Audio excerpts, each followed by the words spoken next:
ఇది దక్షిణంగా ఉన్నటువంటి రోడ్డు ఈ స్థలానికి. అది నది కనిపించేది, భీమా నది. 2 కిలోమీటర్ల దూరంలో కనుక వెళితే మనకి కురువపురం అనే గ్రామం దొరుకుతుంది. ఇప్పుడు ఈ దక్షిణంలోంచి ఈ ఆశ్రమంలోనికి మనకి దారి మొత్తం. ఇక్కడ ఈ నైరుతి మూల ఇలా ఉంది. ఇక్కడ మర్రి చెట్టు.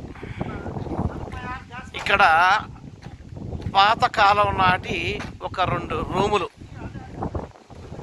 ఒక మళ్ళీ మర్రి చెట్టు, రావి చెట్టు కింద నాగ ప్రతిష్టలు. ఓకే. ఆ వాయవ్యంలో మనకి టాయిలెట్,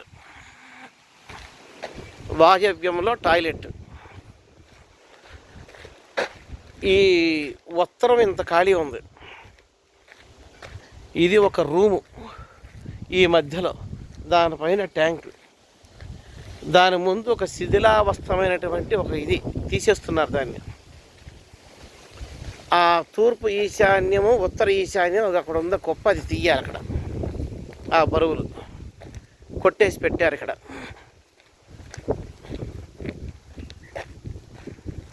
ఇదో ఇలా ఉంది. ఇక్కడ ఇదంతా తూర్పు.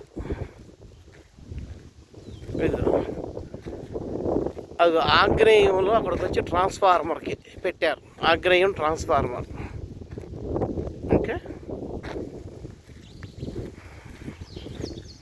ఇక్కడ కొబ్బరి చెట్టు, 2 బాదం చెట్లు, రావి చెట్టు. ఇది వెనకాల రూము. అగో కాషాయం ఏదైతే ఉందో అది.